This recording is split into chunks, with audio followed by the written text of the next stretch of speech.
Hey, what's up? This is Airbud here.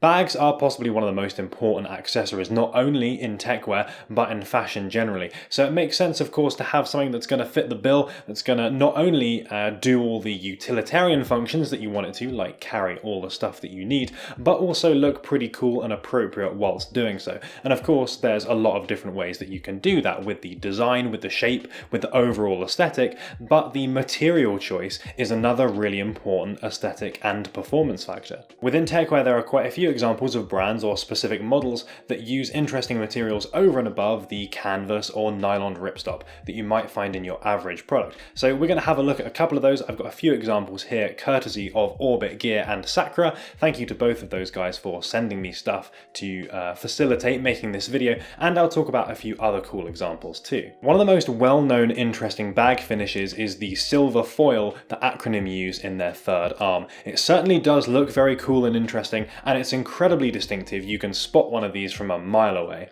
The only problem though is not only the cost of the Acronym 3A, you'll easily pay, I don't know, minimum 500 quid for a second-hand one of these. But as you might have seen on social media, these bags do not age particularly well. The material, that silver foil, can delaminate from the X-Pack that's behind it. Reason for that being, not only is the silver foil itself apparently not designed for bags, but the X-Pack that they use underneath it is really designed for applications like sails, where you have a much wider area and it's going to bend and fold and move in a much more uniform way. So when you have a bag that's kind of being crumpled, I guess, into all kinds of different shapes, then that can deform the material that's on top of it and thus pull the whole thing apart. So it's definitely a fashion over function thing, but sometimes you just have to suffer from fun and shiny bags. And if you do have one that starts delaminating, then as one person did, you can go find Eros and Hugh and have him peel a bit off for you. So I guess street cred for that? But that's by no means the only option, and this is where my lovely props start to come in. So I have here the Orbit Gear R231. This is a limited edition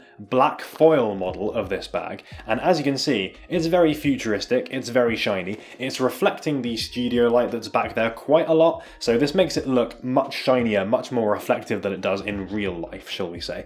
But anyway, Orbit Gear, small manufacturer from Indonesia, they make these handmade bags. They've been coming up for the last couple of years now, and I think they're pretty cool personally. You can see here in this bag, it's a pretty typical example of a techwear messenger bag, shall we say. Not only does it have this interesting material, but you've got the little cobra buckles on the front as well. They're the nice little small version, which of course is used in all kinds of different bags and belts and that sort of thing to give that military aesthetic. This differs from Acronym's silver foil in a few ways. Not only is this notably less shiny, but the actual construction of this material is different too. So I believe there is a laminate that's put over the kind of foil shiny layer, and that's going to make it a lot less prone to delamination. The material here is a reflective X-Pack, and I used that term before in the Acronym bag because that's the material under which the foil laminate goes on top of. So it's known for hard wearing, being fairly lightweight as well, and it's got these nylon ripstop elements too to again enhance that durability. It also gives it that all-important water resistance that of course you're going to want in any self-respecting techwear messenger bag. It's got a nice expandable design, so you can get a fair amount of stuff in here. This will fit a 15-inch laptop, this one, so this is their biggest, chunkiest model, and it's got a pretty decent amount of storage space in all honesty. There's a few different pocket options inside the main bag itself. You got one on the back there as well with that cool little orange toggle on it. And the strap that this comes with has proved pretty popular as well. It's not dissimilar to the Acronym third arm design, but it has this 3-point harness system. It's got quite a few like cool little bits going on here. So it's got a little bit of adaptability, some cool functionality, and I think it looks pretty nice in outfits as well because there is quite a lot going on. It can make your casual, everyday outfit look that little bit more interesting. 3-point harnesses on messenger bags I think are super important. It makes it way more comfortable to wear, especially over long periods. It holds that bag closer to the body as well, so it just makes it look better, sit better, more comfortable. Yeah, you can't go wrong.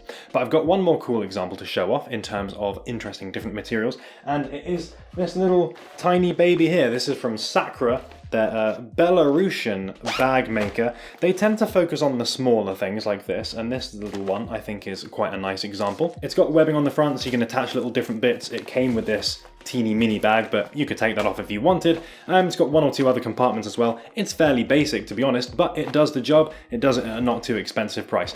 But the important thing, the reason I'm holding this bag, is the material that it's made of. It has this weird crinkled appearance, you can see, and that's pretty unusual for a bag. It makes it look very distinctive. I think it gives it a bit of a dystopian kind of worn-in edge as well. So this is actually Tyvek that this is made from, which is the same thing that they'll use in things like boiler suits. It's not a particularly breathable material, but certainly in this case, it's fairly strong, it's fairly lightweight too, and again, water resistant. This has a very, very different feel to X-Pac. This is noticeably more kind of papery feeling, shall we say, but a kind of plasticized version of that. So it doesn't tear like paper does, obviously, but you can kind of, you know, it's a lot more pliable. You can scrunch this up a lot more. I think having it in white specifically gives it this space age kind of look as well, a little bit retro futuristic, which I very much like. Definitely some lunar core vibes, which is something that I seem to mention in every other video these days. This bag comes in at like $40 plus shipping, so this is actually a fairly reasonable option for getting a cool little bag made of an interesting material. You might have seen that distinctive crinkled look in more expensive or more premium bags. In my mind, the Sacra one here is actually designed to imitate those,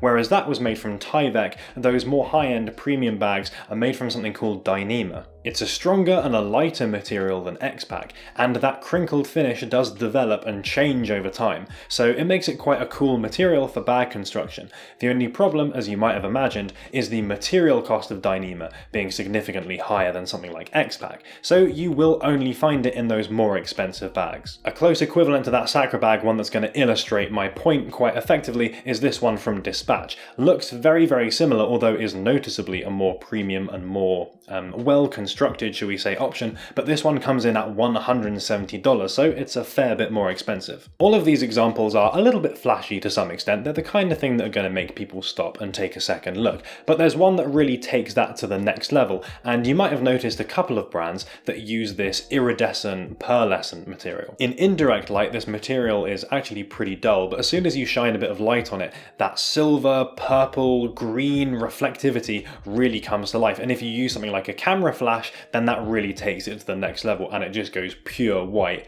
really, really kind of bold and in your face. This has only been popping up recently, since in 2018, Stone Island Shadow Project used it in their Scarabeo jackets, or certainly something similar, so these brands are kind of riffing off that. You'll spot this most frequently in Orbit. They released a limited collection with this. I'm not sure if it's still available now, you might have to ask them directly. Pupil Travel as well are a brand which have made pretty strong use of this paneling, and in fact have used it in jackets and accessories and all kinds of stuff. My understanding is that this stuff doesn't really boast any additional functionality over and above any other material, but it certainly does look cool, and it's a very, very distinctive, absolutely the most flashy option on this list. There's one more super cool material that I want to mention and introduce, and that is Apparition Leather. It's very, very different to anything that you've probably seen before, and it's the only natural material on this list. I say natural because it is made from leather, but has been through a whole load of different treatments. I have no idea exactly what they do to this stuff, so that the end result is transparent. This gives it a super futuristic finish, and it's really unlike anything else on the market. If I recall, the only manufacturer, or one of the only manufacturers using this material at the moment, is Guerrilla Group. They've got a couple of small bags out at the moment that use this material, and I think they certainly released product pictures of a larger sling bag using it, but I'm not sure if those have become available to the public. Unfortunately, this material is, as it's so experimental, incredibly expensive, so even in these very small bags, they're running you into the several hundreds of dollars. But here's hoping that more brands start using this stuff, because I do think it's just so distinctive and it's so cool and interesting that it would be great to see the costs of this stuff start to come down a little bit, and a few more different options for designs and styles. Cool as those Guerrilla Group ones are, the more options the merrier with this kind of stuff. Being leather, this should age pretty well as well, so I would like to hope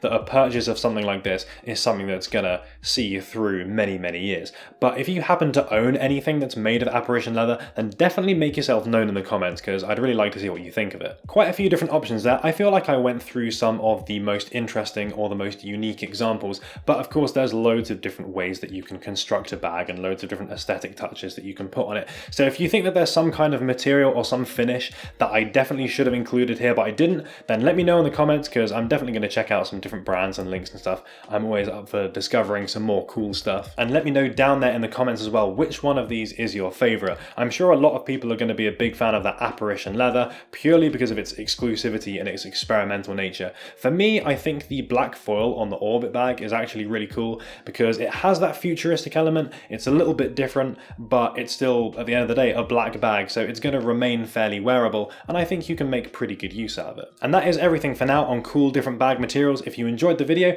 please do give it a like, and of course I will be back next week with another fun and exciting video.